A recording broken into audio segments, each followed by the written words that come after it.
The message arrived at Keth Solon Station in the form of a single transmission, unencrypted, sent on the broadest possible frequency, so that every listening post within 4 light years would receive it simultaneously. That alone was unusual. Species with something to prove sent encrypted missives, formal diplomatic packages wrapped in authentication protocols and hierarchical seals. They announced themselves with ceremony because ceremony implied power, and power was the only language the conclave had ever truly respected. The humans sent their message on an open channel, as though they didn't care who heard. The station's senior communications interpreter, a Velhari named Asantrell, received it first. She was a careful creature by nature, 12 years in the translation corps, fluent in 47 distinct linguistic families, and she had developed a professional discipline against emotional reactions to diplomatic content. She had translated declarations of war, confessions of genocide, the dying transmissions of species that no longer existed. She had learned to process language the way a surgeon processes blood, as information, not experience. She listened to the human transmission once. Then she played it again. Then she sat very still for a long moment before forwarding it to the station commander with a single annotation she had never used in 12 years of service. The annotation was not a diplomatic classification or a threat assessment score. It was 3 words in her own native dialect, a phrase that had no clean translation in conclave standard but approximated roughly to this: something is already different. The transmission itself was not threatening. That was the part that made it difficult to categorize.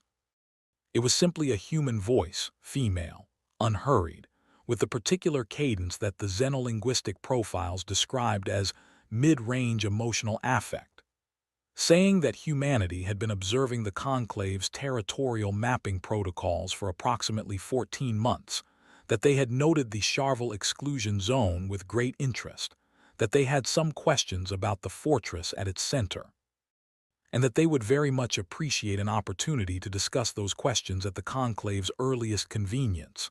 That was all. No threat, no demand, no formal declaration, just the polite, almost neighborly suggestion that humanity had been quietly watching something the conclave considered unwatchable, studying something the conclave had stopped studying generations ago, and that they had questions. Questions. Asantrell had marked the annotation not because of what the transmission said, but because of the 14 months. Because that meant the humans had been watching the exclusion zone since before they had formally entered diplomatic relations with the conclave, before introductions, before protocols, before any of the standard procedural frameworks that governed how new species were supposed to engage with established galactic institutions. They had begun watching before anyone told them they should be afraid to look. The Charvel exclusion zone had existed for 230 years, which in galactic terms was not a very long time. It had been created in the aftermath of what the conclave's historical records referred to, in careful bureaucratic language, as the Charvel incident, a label so aggressively neutral that it conveyed almost nothing about what had actually occurred, which was perhaps intentional. What had actually occurred was that a conclave exploration fleet of 17 vessels, representing 3 separate member species, and carrying a combined crew of approximately 4,000, had entered the Charvel system in response to anomalous gravitational readings. The system contained no habitable planets, no significant mineral resources, no strategic value under any framework the conclave typically used to assess exploration priorities. The gravitational anomaly was interesting, nothing more, and the fleet's mission had been low priority, low urgency, expected to conclude within 6 weeks. The fleet had entered the system. It had not come back, not in pieces, not in fragments, not in any of the partial ways that disaster typically announced itself across interstellar distances. There was no wreckage. There were no emergency beacons. There was no final transmission, no distress signal, no data package ejected at the system's edge. 17 ships and 4,000 crew members had passed the system's outer boundary markers and had ceased, in any detectable sense, to exist. The conclave had sent a second fleet. The second fleet had not come back either. After the third fleet, smaller, faster, equipped with the most sophisticated sensor arrays available at the time, also failed to return, the Conclave had done what any rational organization of civilized species would do in the face of a phenomenon that defied analysis, resisted engagement, and consumed every attempt at investigation without producing a single piece of interpretable data. They had drawn a boundary around it and declared it closed. The exclusion zone was not a quarantine in the biological sense. It was not a hazard warning in the navigational sense. It was something considerably more uncomfortable than either of those things.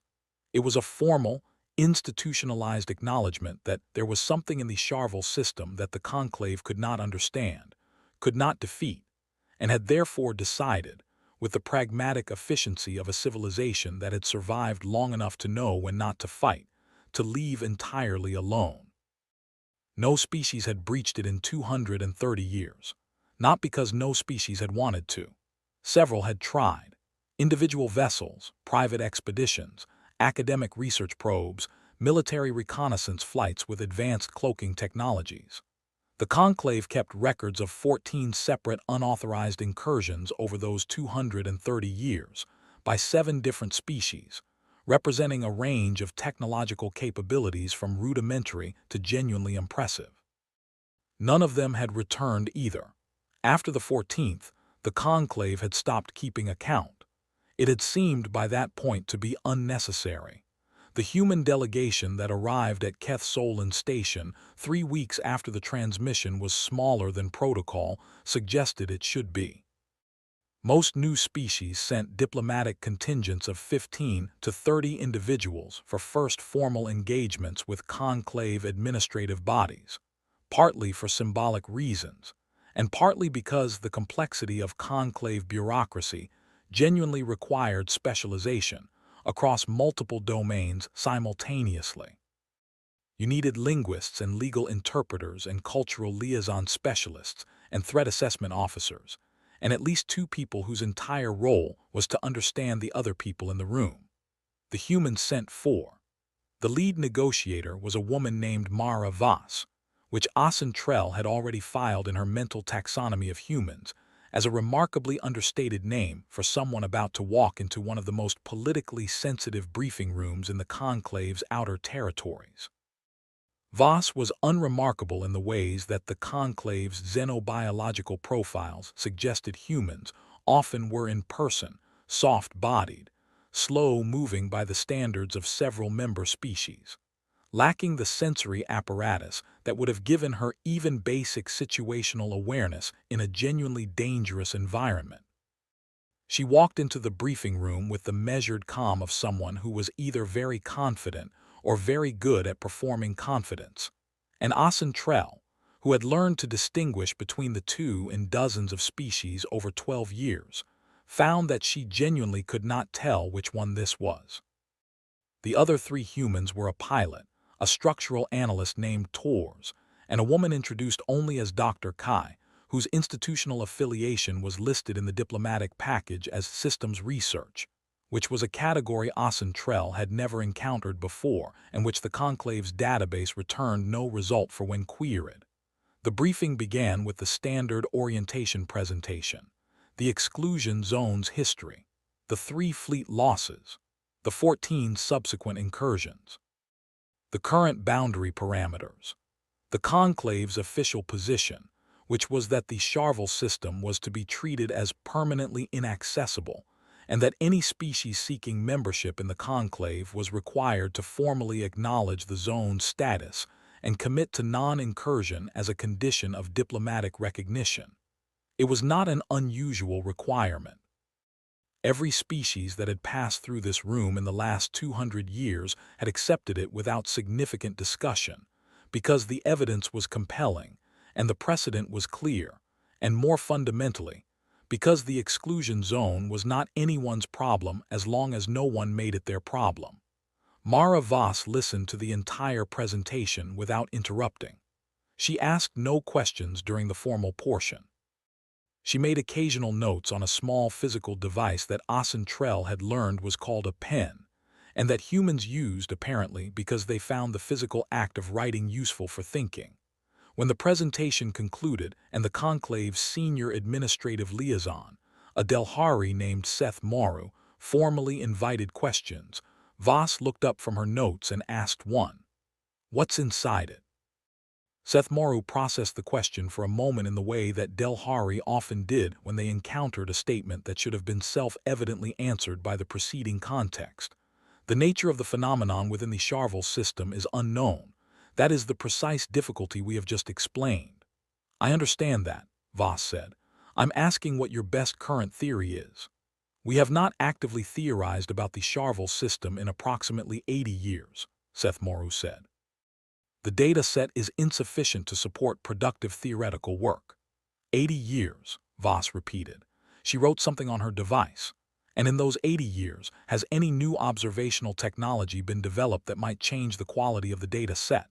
The room was quiet in a way that had texture to it. "Theoretically," Seth Morrow said, "advances in long-range passive sensor arrays over the last 30 years might yield new observational data from the system's periphery. However, reallocating those resources to the Charvel system has not been a conclave priority, given the zone's closure status." "Right," said Voss. She wrote something else. Then she looked up again, and her expression had the quality that Ocentrell's annotation had been trying and failing to articulate, not aggressive, not challenging, simply carrying the weight of something that had already been decided. "We'd like to try." The conclave's response to humanity's formal proposal took 6 weeks, which was, by conclave standards, extraordinarily fast. Under normal circumstances, the administrative review process for a proposal of this nature, a new species requesting access to a closed zone, proposing an observational mission with the implied eventual intent of attempting physical entry, would have taken the better part of a standard year. Multiple committee reviews, member species consultations, legal framework assessments, the enormous, slow-turning machinery of an institution that had been governing interstellar space for long enough that it had learned to treat urgency as a symptom of poor planning. 6 weeks meant something had accelerated the process. Ocentrell heard, through channels she was professionally required to pretend she didn't have access to, that the acceleration had come from an unusual source. Several of the conclave's oldest member species had reviewed the human proposal and had responded not with the skepticism that new species typically generated, but with something that the diplomatic reports described as significant interest, and that Ocentrell, reading between the bureaucratic lines, interpreted as a kind of uncomfortable hope. The conclave's response was a conditional approval.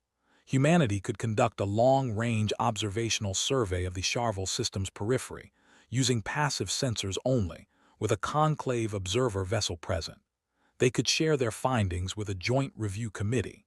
They were explicitly prohibited from entering the exclusion zone's formal boundary. Any violation of that prohibition would result in immediate suspension of diplomatic proceedings. Voss accepted the conditions without negotiating any of them, which the conclave's diplomatic analysis unit flagged as statistically anomalous.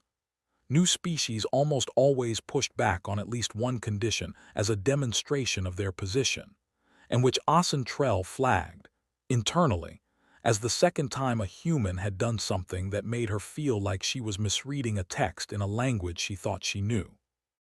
The observational survey vessel was a human ship called the Meridian, small enough that it had initially failed to register on the conclave observer vessel's standard traffic protocols as anything larger than a shuttle. The conclave observer ship was a Velhari administrative cruiser, the formal inquiry, carrying a crew of 22 and Ocentrell herself in the role of senior liaison, because someone in the assignment office had apparently decided that familiarity with the humans was an asset in this situation. She wasn't certain it was. They reached the outer boundary of the exclusion zone after 11 days in transit, and nothing happened. That was the expected outcome. Nothing was supposed to happen at the boundary.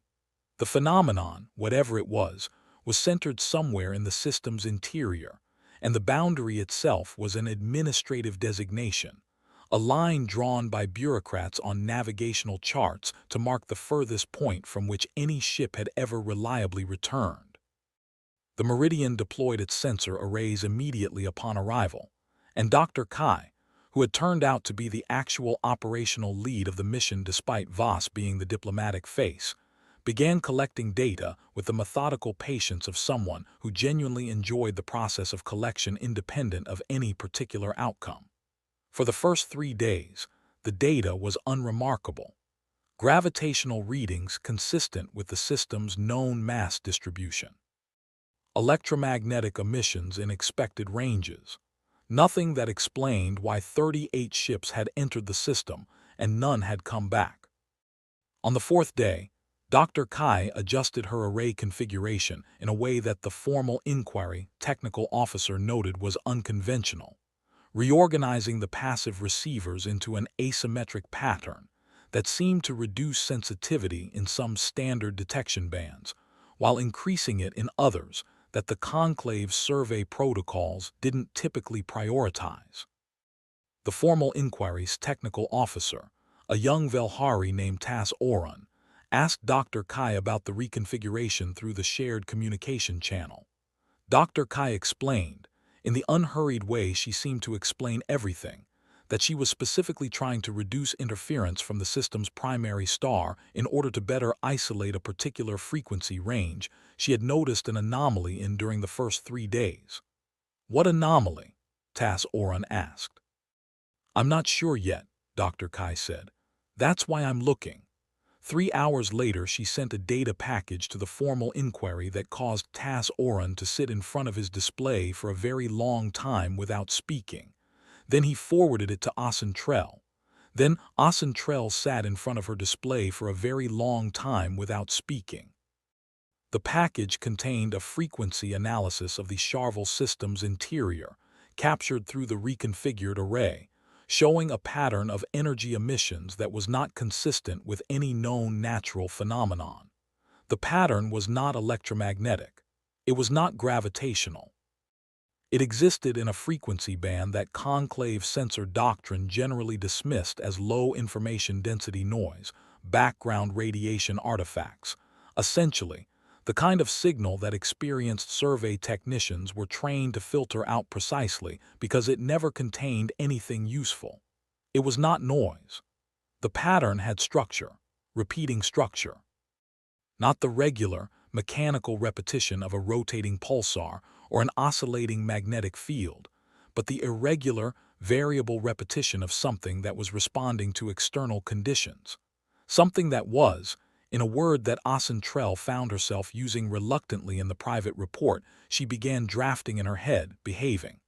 "How long has this been present?" she asked, speaking into the communication channel.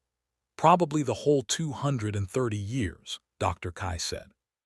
The frequency band it operates in was identified as low-priority signal noise in conclave survey doctrine before the Charvel incident. The doctrine would have been established before anyone knew to look for this. You're saying that every survey team that passed through this region since the incident has detected this pattern and discarded it?" "Yes," Dr. Kai said. Asentrell thought about the 14 unauthorized incursions, the empty space where 38 ships had been. "You're saying whatever is inside that system has been visible for 230 years, and no one looked at it." "We weren't looking in the right place," Dr. Kai said, with a patience that Asentrell found extremely difficult to read. "That happens." The Conclave's Joint Review Committee convened within 2 weeks of receiving the Meridian's findings, which was, again, extraordinarily fast. Asentrell attended remotely from the formal inquiry, and she noticed, in the faces of the senior committee members broadcast across the conference linkage, an expression she had never seen in a conclave committee before. It was not excitement. It was not concern, exactly. It was the particular quality of an institution encountering the possibility that it had made a fundamental error 200 years ago and was only now, from the outside, beginning to understand the shape of it. The debate that followed was long and, in its way, illuminating. The senior scientific representatives argued about the nature of the energy pattern, whether it was a weapon system, a defense network, an automated response mechanism, a form of communication, something without a precedent in any known xenobiological category. The legal representatives argued about what the discovery meant for the zone's closed status. The military analysts argued about threat assessment parameters and response protocols. The humans were present in the room, Voss and Dr. Kai, specifically, and they were quiet for most of the debate. Voss made notes on her pen and paper device. Dr. Kai watched the committee members with the same patient attention she'd given to her sensor array readouts. It was only when the committee had been debating for 4 hours and had arrived, collectively, at the conclusion that more observational data was required, and that a second, more comprehensive passive survey should be planned, scheduled, and proposed to member species for resource allocation approval, a process that, under standard protocols, would take approximately 8 to 12 months, that Voss raised her hand. The committee chair, a senior Delhari administrator, paused the discussion. "We'd like to enter the zone," Voss said. The silence that followed was different from the silence in the first briefing room. That silence had been administrative, the quiet of a room processing an unexpected statement and beginning the process of formulating a response. This silence had weight. It had the quality of a room that had just heard someone propose something so far outside the expected range of proposals that the room's social machinery briefly stopped functioning. "Ambassador Voss," the committee chair said, "we have just finished explaining that 38 vessels have entered the Charvel system and not returned. We have just identified that the phenomenon within the system appears to be an active, responsive entity or system of unknown capability and purpose. You are proposing that we respond to this by sending a vessel inside the formal boundary." "A small vessel," Voss said. "Single crew, minimal detectable signature. We think we can map the entity's response thresholds from the inside faster than we can from the outside." "Single crew," the chair repeated. "Yes. One person. Yes." The Delhari administrator had 4 eyes, arranged bilaterally around a broad facial structure that was generally considered expressionless by other species, because it lacked the musculature for the kind of rapid emotional display that most bilateral species used. But Asentrell, who had worked with Delhari for 12 years, could read the administrator's face, and what she read on it now was something she had no professional category for, something between bewilderment and fear. "Ambassador, the loss of a human vessel within the exclusion zone would constitute an incursion in violation of your diplomatic conditions." "We'd waive the diplomatic conditions," Voss said. "A human life would be lost." "Possibly." Voss looked at the administrator with the expression that Asentrell had been trying to categorize since the first briefing, and she finally found the word for it. It wasn't confidence. It wasn't performance. It was clarity. The expression of someone who had already done the calculation, had already sat with the outcome, and had arrived at acceptance before walking into the room. "That's our call to make." The committee did not approve the proposal. That was not surprising. What was surprising was the nature of the rejection. Not a bureaucratic denial, not a protocol citation, but a formal request for delay pending what the chair described as deeper consultation with member species on the philosophical framework of the proposal, which was a phrase that Asentrell had, in 12 years, never heard from a conclave committee. Philosophical frameworks were not something the conclave's administrative machinery typically engaged with. It dealt in data, protocol, precedent, treaty. Philosophy was for academics and poets and the very old. The fact that the chair had reached for philosophy meant that the committee had encountered something it didn't have a protocol category for. During the 3 weeks that the consultation period consumed, Dr. Kai continued working aboard the Meridian, refining the observational data into maps of the entity's emission pattern that grew more detailed, more textured, and more unsettling with each revision. Asentrell visited the Meridian twice during that period, both times ostensibly for liaison purposes and both times actually, because she found herself wanting to understand how Dr. Kai was thinking about what she was seeing. The woman was not what Asentrell had expected a human scientist to be. She had read the Conclave's xenobiological assessments of human cognitive style, high-variance creative processing, strong emotional integration with analytical function, tendency toward intuitive leaps that other species found logically unsatisfying.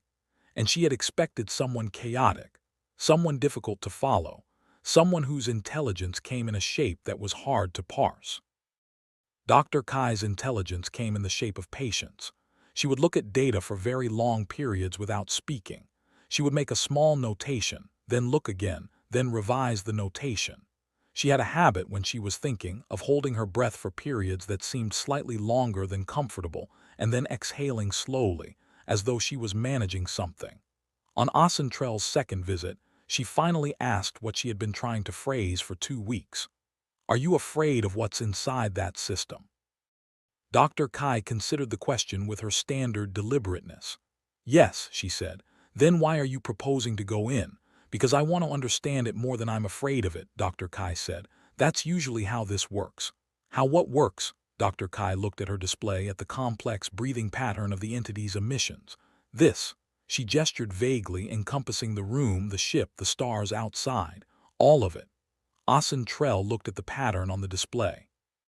Up close it was almost beautiful, the irregular oscillation of something immeasurably old, sitting in the center of a closed system, doing something that no one had successfully identified as either hostile or benign, because no one who had gotten close enough to make that determination had returned to report it. "What do you think it is?" Asentrell asked. "I think it's waiting," Dr. Kai said. "I think it's been waiting for a long time, and I think every ship that entered the system tried to approach it in the same way, and I think the approach was the problem." "What was the approach?" "Same as always," Dr. Kai said. "Power, numbers, impressive demonstration. Every species that enters a new space leads with the most impressive thing it has." She paused. "We want to go in alone and quiet, and we want to listen before we say anything." She glanced at Asentrell. "We've found it usually works better." The Conclave's philosophical consultation produced a document. Asentrell read it twice, and found it remarkable not for what it concluded, but for what it revealed about the process of reaching the conclusion. 23 pages of careful, rigorous, multi-species argumentation about whether an intelligent entity had the right to accept certain death voluntarily, whether a civilization's endorsement of such a choice made the choice legitimate, and whether the Conclave's obligation to protect diplomatic visitors superseded the diplomatic visitors' expressed autonomy. The document concluded, narrowly, that it did not, that a species with full information about the risks of an action retained the right to undertake that action, and that the Conclave's role was not to protect people from choices they had made with open eyes. The committee approved the proposal, conditionally, with a list of observational requirements, communication check-in protocols, and an explicit acknowledgement, signed by Voss on behalf of humanity, that the Conclave bore no responsibility for the outcome. Voss signed without reading the acknowledgement. Asentrell watched her sign and felt something she did not have a word for, something between admiration and a cold dread that sat behind her sternum and would not move. The pilot's name was James Ockafer, and he was the 4th human in the delegation who had been introduced simply as pilot, in a way that Asentrell had initially read as modest and now read differently. He was not the youngest of the 4 humans or the most physically impressive. He had a quiet quality that was different from Dr. Kai's patience, more internal, more contained, the quietness of someone who had made some fundamental peace with something and carried it around so completely that it had become invisible.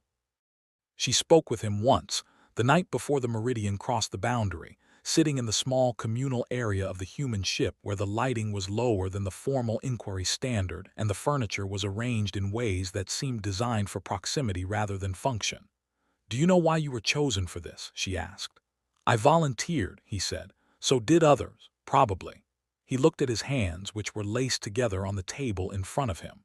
"I've been inside things before. Spaces that didn't want you in them. You learn to move quietly." What kinds of things?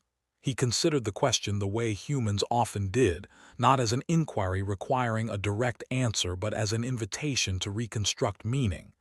Difficult ones, he finally said. She waited. He looked up, and his eyes had the quality that she had encountered in Voss and Dr. Kai, and that she was beginning to understand was not a quirk of individuals but something structural in the species, a steadiness that wasn't absence of fear but coexistence with it.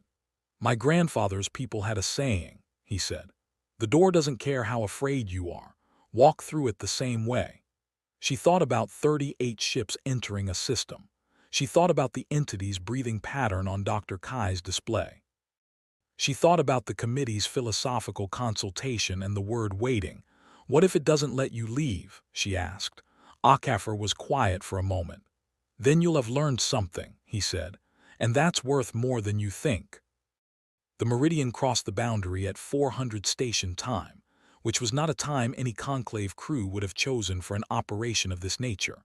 The biological rhythms of every member species created a natural preference for beginning significant events during high-alert biological windows, not in the quiet hours. Humans, Dr. Kai had mentioned once, didn't always work that way. Some of them thought better in the quiet. The formal inquiry watched from the boundary line. Asen Trell watched from her station, with Tas Oran beside her, both of them watching the Meridian's telemetry feed with the particular attention of people who are watching something that might be the last record of a small ship's existence. For the first 6 hours, nothing happened. The Meridian moved inward at a speed Akafor had described as conversational, slow enough that it couldn't plausibly be read as aggressive, slow enough that the entity's response pattern could be observed in real time rather than only reconstructed afterward. Dr. Kai was running her sensor arrays continuously, transmitting data back to the formal inquiry in a stream that Tas Oran monitored with increasing intensity as the hours accumulated. The entity's emission pattern changed at hour 7. It was subtle at first, a modulation in the secondary frequency band, a slight shift in the rhythmic structure of the oscillation, and Tas Oran flagged it immediately but flagged it with a question mark rather than an alarm because it wasn't clearly threatening. It was more like attention, like something noticing. Dr. Kai noticed the change from inside. Her voice came through the communication channel, measured and unhurried. It's responding to us, not the way it responded to the survey drones. Different. Slower. Are you continuing? Asen Trell asked. Yes, Dr. Kai said. It's slower because we're slower. I think it's matching our tempo. Matching their tempo. Asen Trell wrote that down in the format she used for observations she didn't yet have a category for and looked at Tas Oran, who was looking back at her with the expression of someone who was rapidly revising a large number of prior assumptions. At hour 12, the entity's pattern shifted again, this time dramatically enough that Tas Oran activated an alarm before catching himself and deactivating it. The emission frequency had broadened, expanding from the narrow band Dr. Kai had originally detected into something that covered a range of frequencies including several that were well within standard communication detection ranges. It wasn't a weapons lock or a defense activation. It was, structurally, an extension. Like an organism extending something toward an unfamiliar stimulus, like reaching. Dr. Kai's voice was quieter when she spoke next. It's very old, she said. I don't know how I know that. It's in the data somehow. The way it's structured, it's been here a very long time. How long? Asen Trell asked. A pause. Longer than the conclave. Nobody in the room spoke. Longer than most of the member species' recorded histories, Dr. Kai continued. It was here before anyone was looking. It's been waiting. The word had appeared in her analysis before, but she said it differently now, with the weight of someone who had moved from hypothesis to certainty. It's been waiting for something to come in quiet. What followed over the next 31 hours was something that the conclave's historians would spend decades struggling to categorize, and that Asen Trell, who was present for all of it through the telemetry feed, would describe in her personal record as the most important thing she ever witnessed, though she would also note that she did not fully understand what she had witnessed until much later. Akafor piloted the Meridian in patterns that Dr. Kai directed based on real-time analysis of the entity's emissions. Not aggressive patterns, not search patterns, not the systematic grid approaches that every previous vessel had used. Something more organic.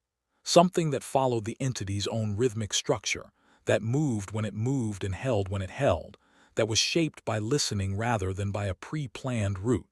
The entity responded. It responded in ways that grew gradually more complex, its emission patterns shifting from the large, slow oscillations of the initial contact into something that had texture and variation, that seemed to be generating new structures in response to the Meridian's movements. Like two organisms learning each other's language through motion before they have a word for what they're doing.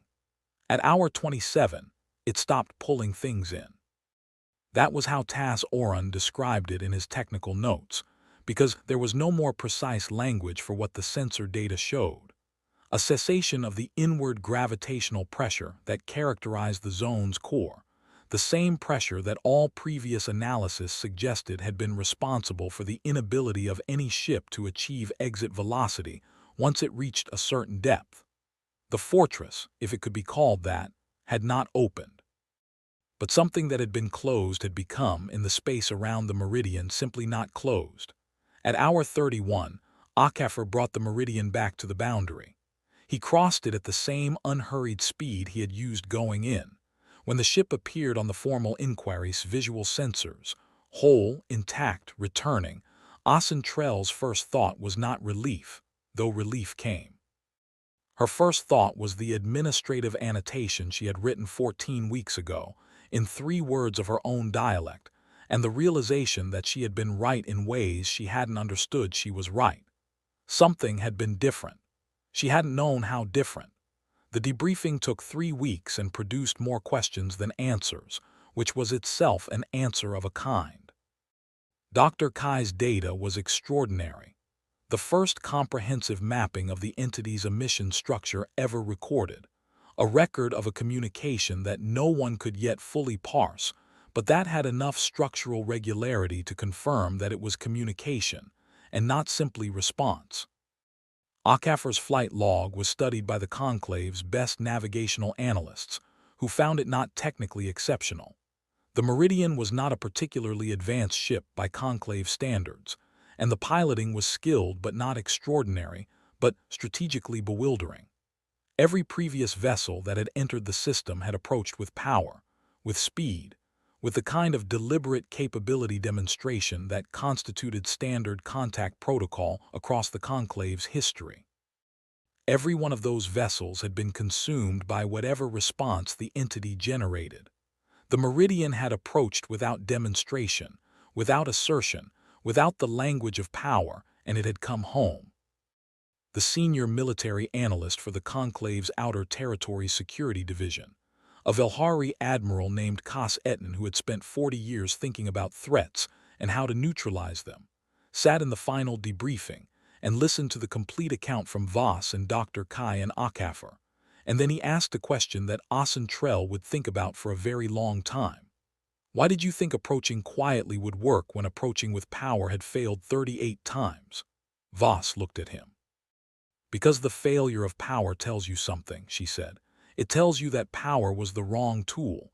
Every species that entered that system was trying to establish dominance, trying to demonstrate capability, trying to communicate we are strong enough to be here. Something that old doesn't care about strength. It's seen strong things come and go. She paused. We tried to communicate we are willing to listen. That was different. How did you know it would respond to that? Kas Etten pressed. We didn't, Voss said simply. The admiral was quiet for a long time. You sent one pilot into a system that had destroyed 38 ships on the basis of a theory you couldn't confirm. We sent a volunteer, Akafor said, from the side of the room, and his voice had the same quiet quality it always had. The settled quality that Asen Trell had come to understand was not the absence of having considered the possibility of death, but the presence of having considered it and gone anyway. And we were right. And if you had been wrong, the admiral asked, then you'd have lost one ship, Akafor said, and Dr. Kai would have been wrong and you'd have had data about why she was wrong. Either way you'd have learned something. He met the Admiral's eyes, and the Admiral, who had conducted hundreds of risk assessments across 40 years of military service, seemed to encounter something in that gaze that stopped him. "We think learning is worth the cost," Achafer said. "Most of the time." Admiral looked at Voss. "You said most of the time." "Yes," Voss said. "What are the exceptions?" There was a brief silence. Then Voss said quietly, "When the cost is someone else." Kas Etten said nothing for a long time after that. Trell watched him and saw in his face the reluctant arrival of something she recognized because she had felt it herself, standing at a boundary line, watching a small ship disappear into closed space. It was not admiration exactly. It was not fear exactly. It was the particular discomfort of a civilization that had been very old for a very long time, encountering something that was newer, and reminded it of what it had cost to become old.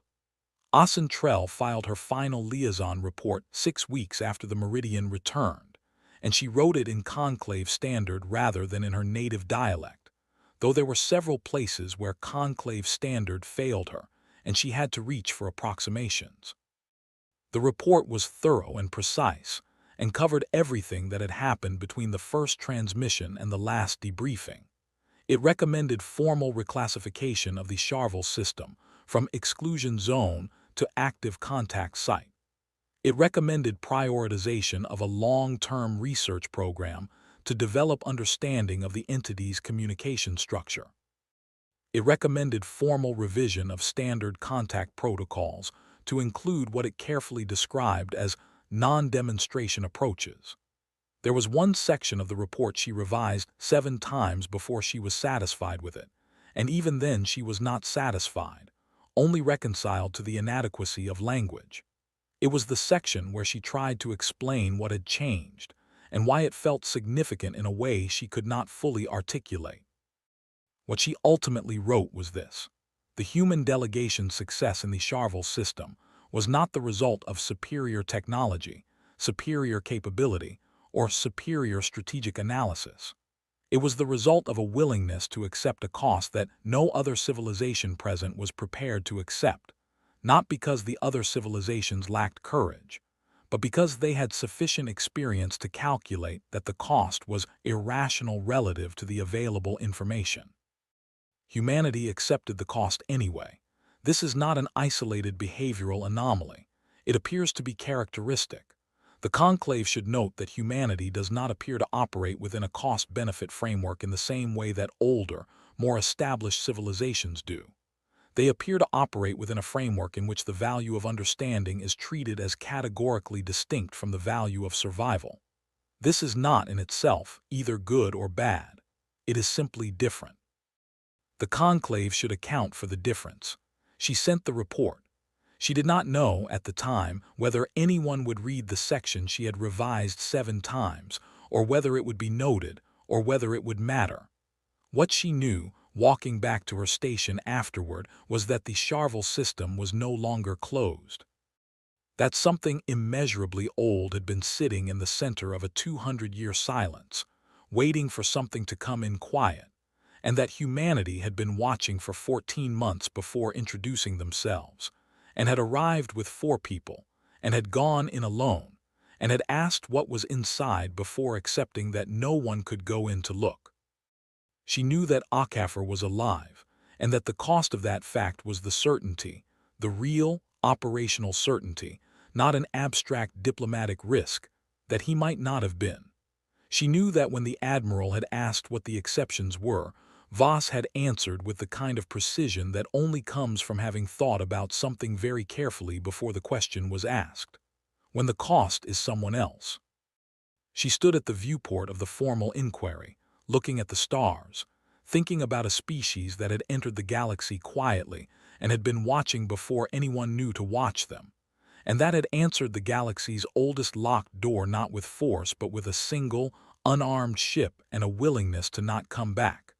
Somewhere in the Charvel system, the entity was still there, still transmitting its complex, living pattern into a frequency band that the galaxy had spent 200 years treating as noise, still waiting, perhaps, for whatever came next, still responding to the ghost signal of a small ship that had come in quiet and gone out again, and had left in its departure something that had not been there before, a record that the door could open, that the darkness could answer, that something vast and ancient and unknown could be, however partially, however haltingly, approached. That it had taken a species 200 years younger than the exclusion zone itself, a species that the Conclave's formal assessment still categorized as recently spacefaring, limited territorial presence, military capacity undetermined, a species that had introduced itself to the galaxy with an open frequency transmission that anyone could hear. It had taken that species one pilot, one scientist, and the specific quality of willingness that the Conclave did not yet have a word for. Asen Trell turned from the viewport. She thought that she should update her professional annotation system, that she should find better language for what she had been trying to name since that first briefing room, since Voss had looked at a committee explaining 200 years of death and asked what was inside. She thought that she could spend the rest of her career looking for that language and not find it. That maybe the reason the Conclave didn't have a word for it was that the Conclave had, at some point in its long history, decided that the thing it named was not something to cultivate.